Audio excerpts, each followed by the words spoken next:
everyone, my name's Mira. I work here at Victoria Mansion, and today we are going to be reading Merry Moosey Christmas by Lynn Plord and illustrated by Russ Cox.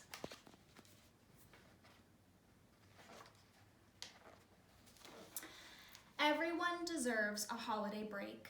Please, Santa, please, begged Rudolph, just this once, can't I please have Christmas Eve off? Santa looked skeptical. Rudolph persisted. I've never had a chance to stay home on Christmas Eve and listen for jingling sleigh bells on the roof and a whoosh down the chimney with presents just for me.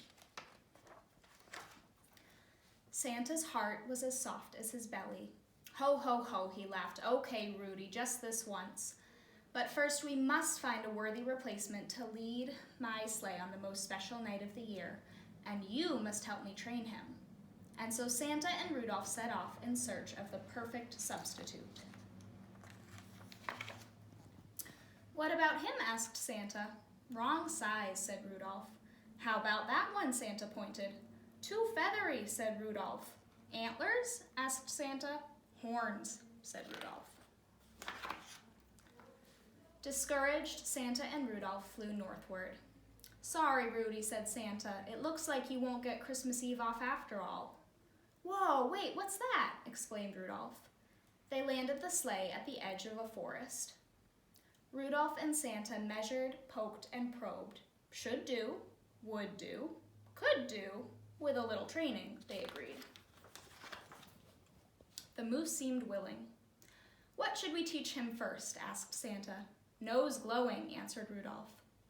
Rudolph stood in front of the moose and made his nose glow. Flashity flash flash. Now you try it, said Rudolph. Just think bright thoughts. The moose thought of hot sunny days and car headlights. He grunted, groaned, held his breath, and stood on his head until his face turned red, but his nose didn't glow. Maybe this'll work. Santa offered a clown nose out of his sack. Rudolph shook his head. Sorry, Santa. It looks funny and doesn't really shine. The moose held up a hoof as if to say, wait a minute, and raced down the road. He was back in a flash wearing a headlamp. That's not a nose, said Santa. Shines plenty of light, said Rudolph, to help you find your way. It'll do, Santa and Rudolph agreed. What's next? Asked Santa. Flying, answered Rudolph. Rudolph took a few flying leaps over the moose's head, leapity leap leap. Now you try it, said Rudolph. Just think soaring thoughts. The moose thought of gliding eagles and float planes taking off from the lake. The moose stood on his back tippy toes and flapped his front legs while Rudolph gave him a boost. But he didn't lift off the ground one itty-bitty bit. Maybe this'll work. Out of his sack, Santa pulled a beanie cap with a propeller. Rudolph shook his head. Sorry, Santa, that looks silly, and it would take a much bigger propeller to lift that big fella. The moose held up a hoof as if to say, wait a minute, and raced down the road again. This time he whizzed back with a jetpack. Santa and Rudolph looked at each other and agreed. It'll do. What's next? Asked Santa. Directions, answered Rudolph. Rudolph gave a lecture on the North Star, latitude and longitude, traveling through time zones, yakety yak yak. Now you try it, said Rudolph. Just think guiding thoughts. The moose thought of hunters' compasses and signs telling out-of-staters where to go. The moose pointed north with his snout, south with his antlers, east with his front legs, and west with his back legs. Maybe this will help. Santa pulled a globe out of his sack. Sorry, Santa, said Rudolph. He'll need more detail to find streets and addresses. The moose held up a hoof as if to say, wait a minute, and raced down the road. He found his way back with a GPS strapped to his antlers. Santa and Rudolph nodded. It'll do. What's next? Asked Santa. Rudolph thought out loud. Let's see. Nose glowing, flying, directions. Seems like there's one more thing, but I can't remember what it is. Couldn't be too important then, said Santa. Well, if I think of it, I'll let you know, Rudolph told the moose. In the meantime, practice, practice, practice, and arrive at the North Pole at dusk on Christmas Eve, ready to go.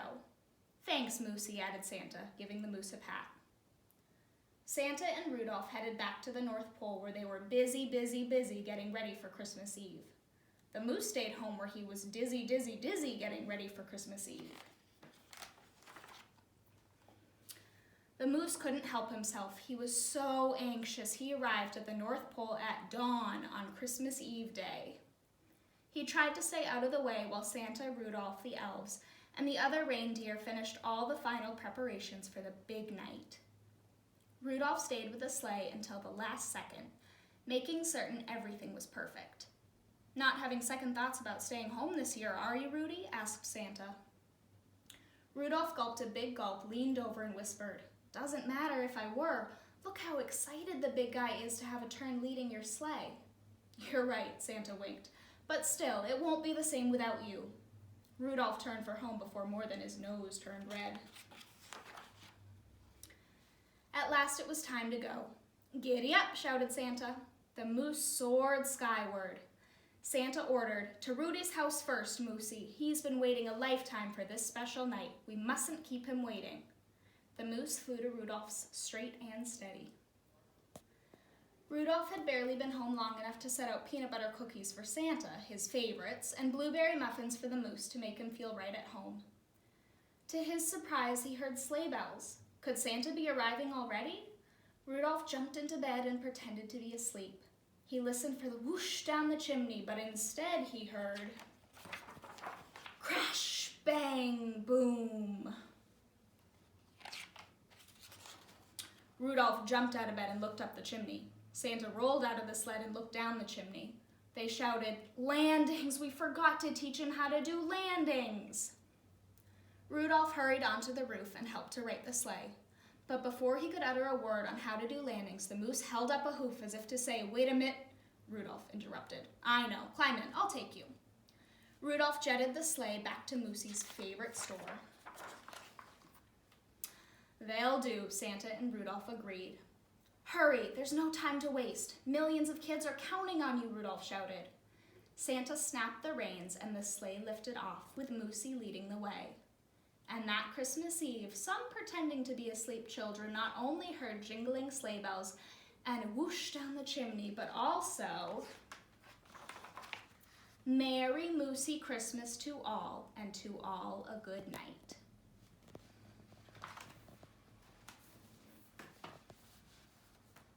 And a big thank you to Islandport Press for letting us read these stories.